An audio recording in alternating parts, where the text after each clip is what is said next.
Well, hello, welcome to Woodcraft Revival, where we talk about all things wood here on the channel.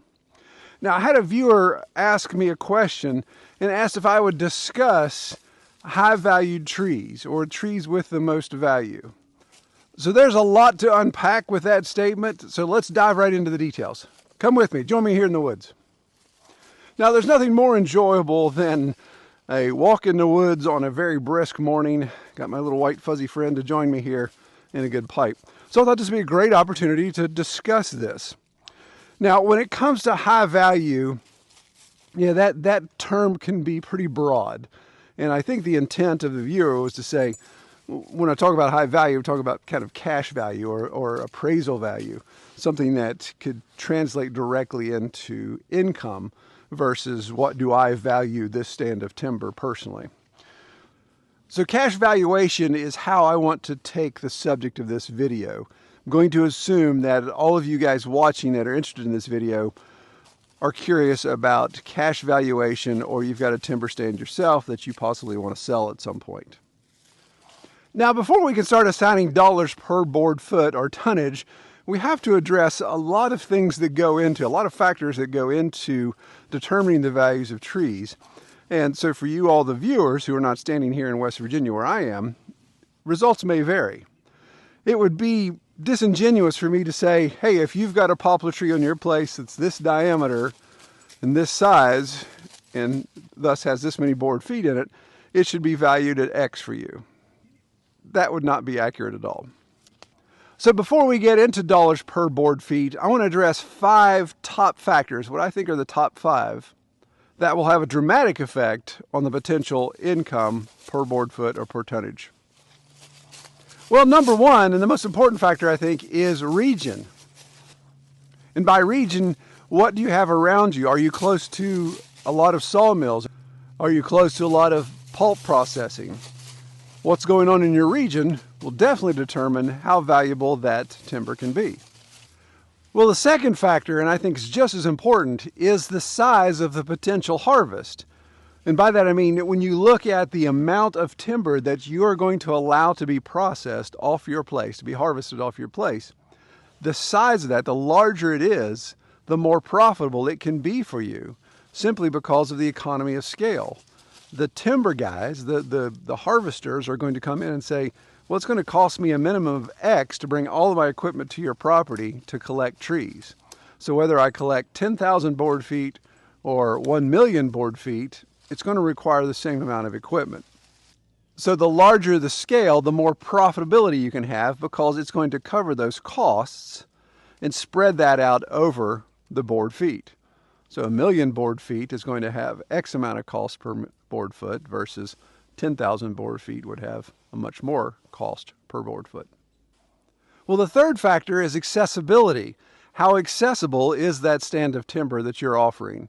Are you on a lot of slope like us and narrow valleys where there's going to be limitations on where the harvesters can take their equipment? Or are you on nice rolling hills like you see in central and eastern Tennessee? That's going to make accessing that timber much easier and thus reducing the costs. Well, the fourth factor could be regional regulations. There's federal regulations, there's state regulations, and of course then there's even protected areas. So if you're near any of those things, a protected watershed or national forest, those type of things, then there's going to possibly be additional regulations that come into play. I always think of the wetland situation where these guys are wanting to harvest these cypress trees, and they're not allowed to build inroads. So what they do is they use helicopters to lift them out, because the value is there in the cypress to be able to airlift those out. Or even these new crazy looking walking harvesters that they don't need a road, and they actually sense the amount of pressure they're putting in a certain spot to maintain the integrity of the forest.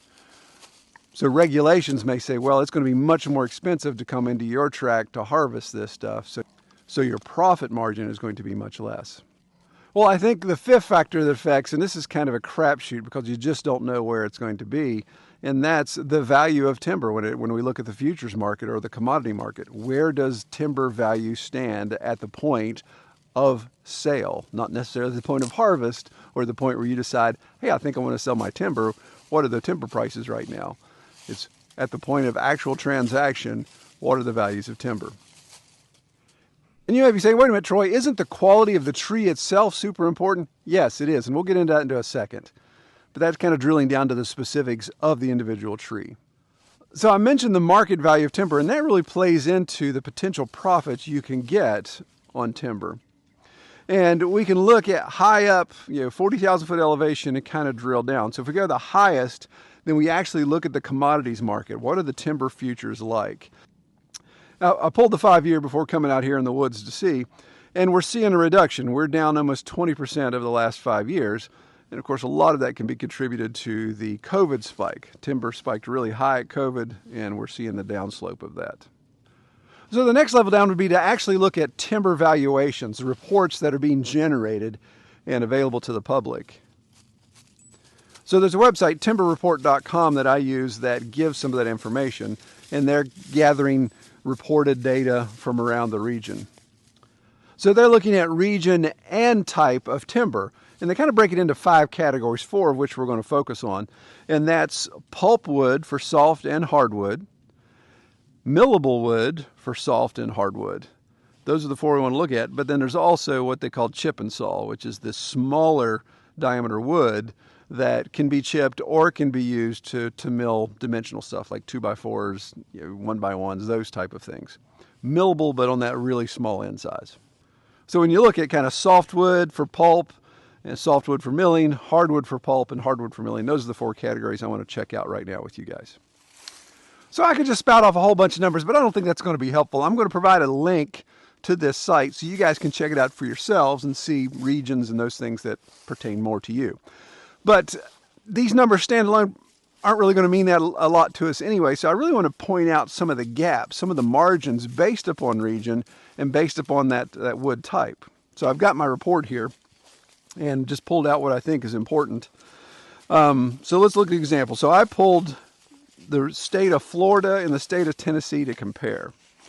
And if we're looking at pine pulpwood, softwood pulpwood, Florida right now, the rate is $17.67 a ton, and this is the stumpage ton. That's how they're pricing this out, not board feet, but by tonnage. So $17.67 per ton for pine pulpwood. If we go over to hardwood pulpwood, it's only $2 a ton. You think, wait a minute, hardwood, shouldn't that be more expensive? You would think, maybe. We'll get into that in a second. When we look at pine sawmill timber, so that pine that's big enough to mill, you're looking at $32.67 a ton. We go over to hardwood sawmill, you're looking at $10 a ton, almost 3 times less than the pine millable, and that's in Florida. Okay, let's go a little north and let's go to Tennessee, and we'll look at those same factors. So pine pulpwood, $5 per ton, whereas the hardwood pulpwood, $3.50 a ton, so hardwood's still less. But when we look at pine sawmill lumber, we see $15.33 a ton compared to hardwood saw lumber, $44 a ton. So if you look there, there's almost 3 times more value between hardwood sawmill and pine sawmill lumber, both directions. So in Florida, it's 3 times greater for pine sawmill wood than it is for hardwood. But in Tennessee, it's 3 times greater for hardwood sawmill wood than it is for pine. Actually, Tennessee, it's 4 times greater. I do my math.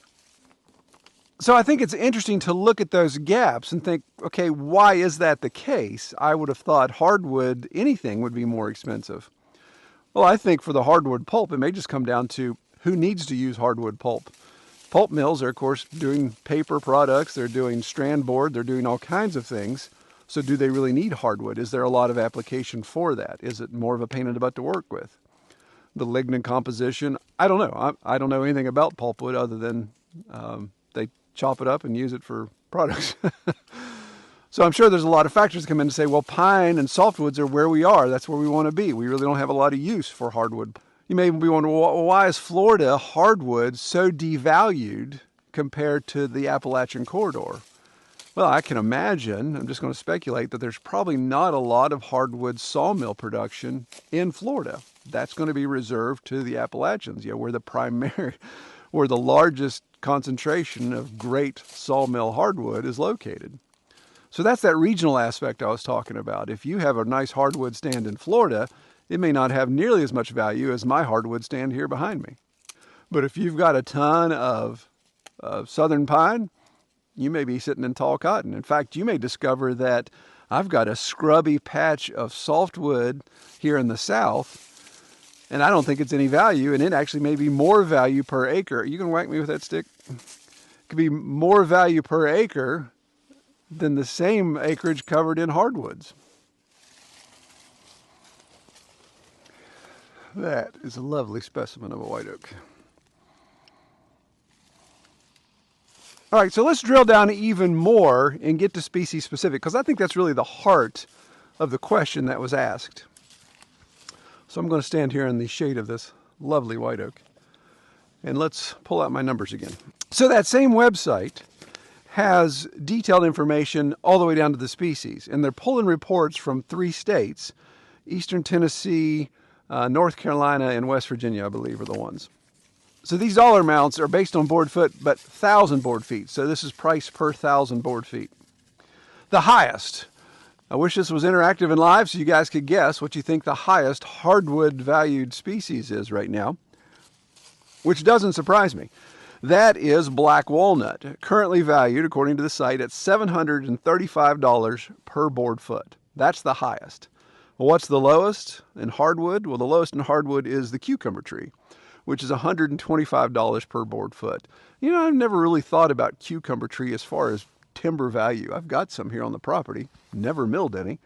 Maybe something to look into, but lowest value right now. What I think is interesting is when we look at the oaks, and we've talked about this in some, actually I think I talked about this a little bit in my identification video on this channel. When it comes to timber, they're only looking at a handful of oaks. So they kind of put everybody in a group. But really in Appalachia, there's like 20-some species of oak that can be identified.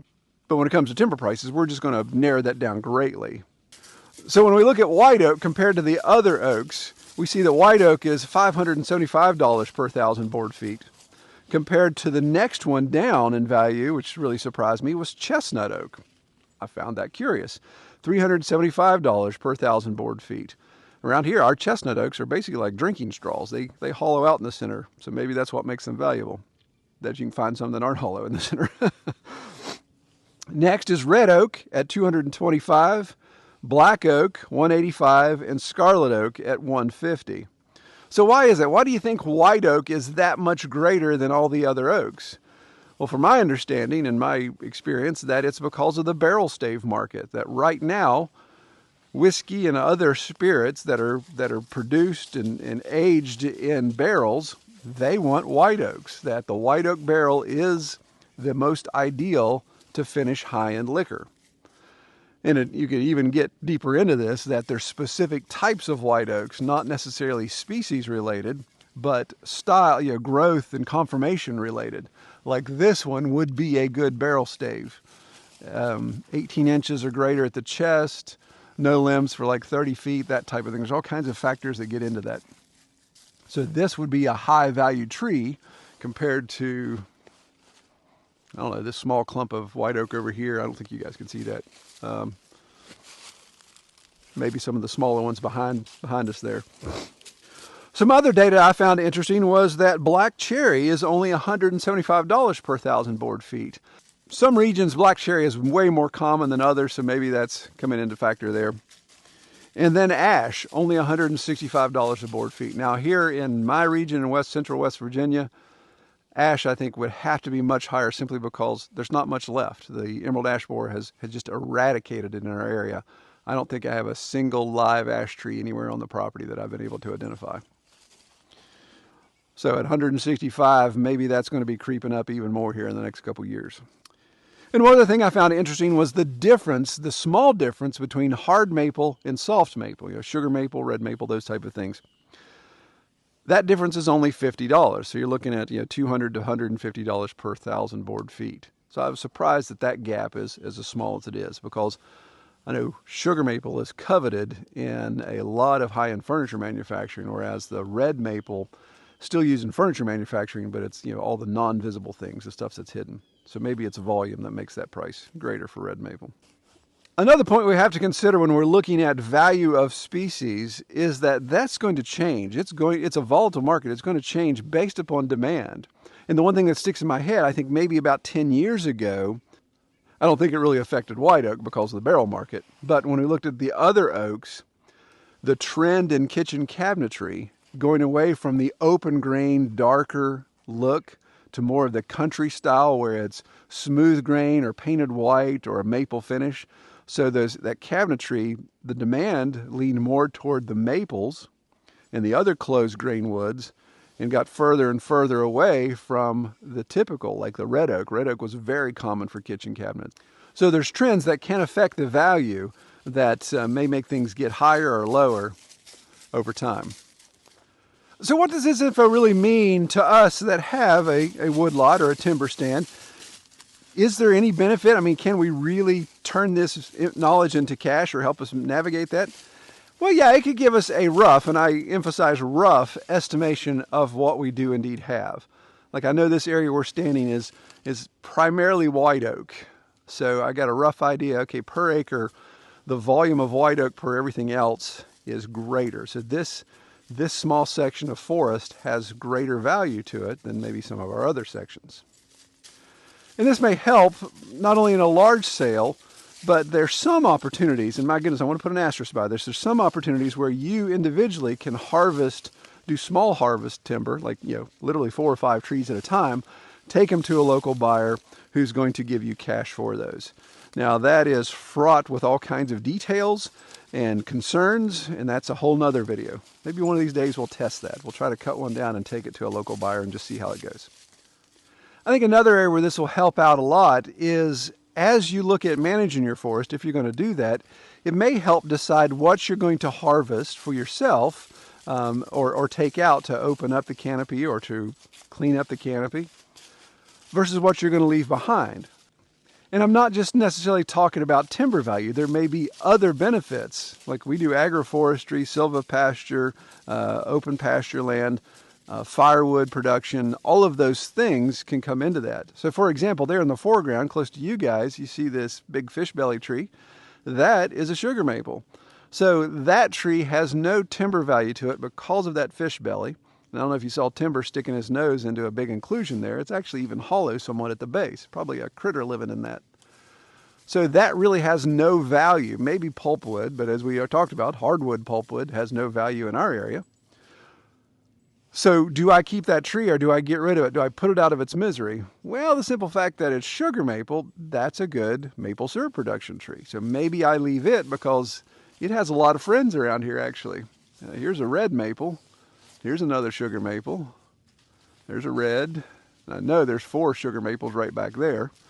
So this could be the makings of a sugar bush. I'm high enough in elevation, I could plumb straight down to the house and let gravity bring all that sap down. So that's something to keep in consideration.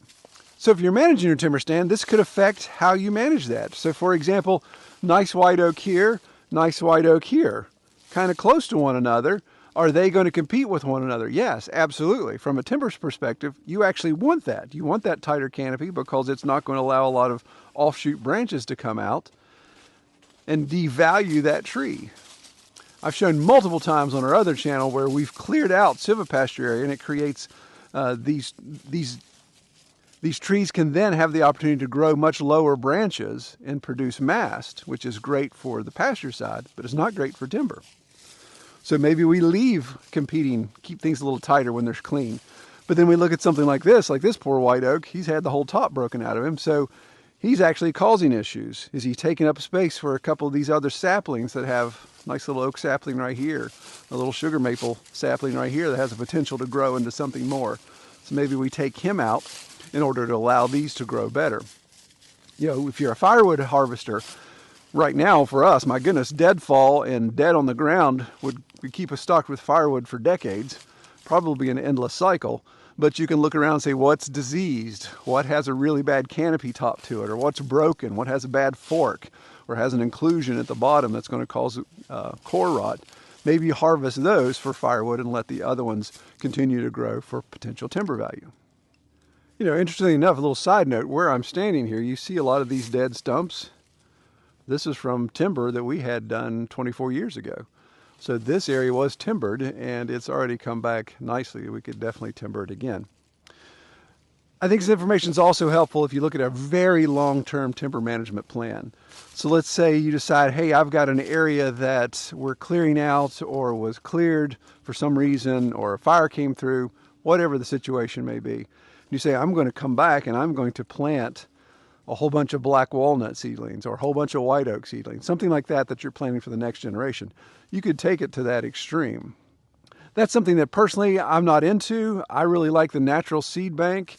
And if you look at the cost invested in putting in a bunch of saplings and you're trying to create your own mini forest inside an existing ecosystem, there's going to be things that push against that.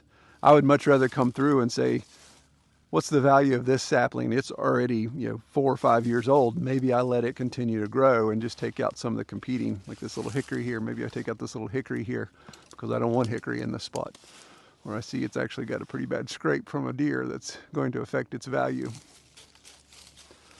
So I think that's more long-term stuff that I want to do than coming back and investing all this money putting saplings in that can potentially die, or the deer are just going to wear them out when the natural seed bank and what's already started growing already has that much of an advantage.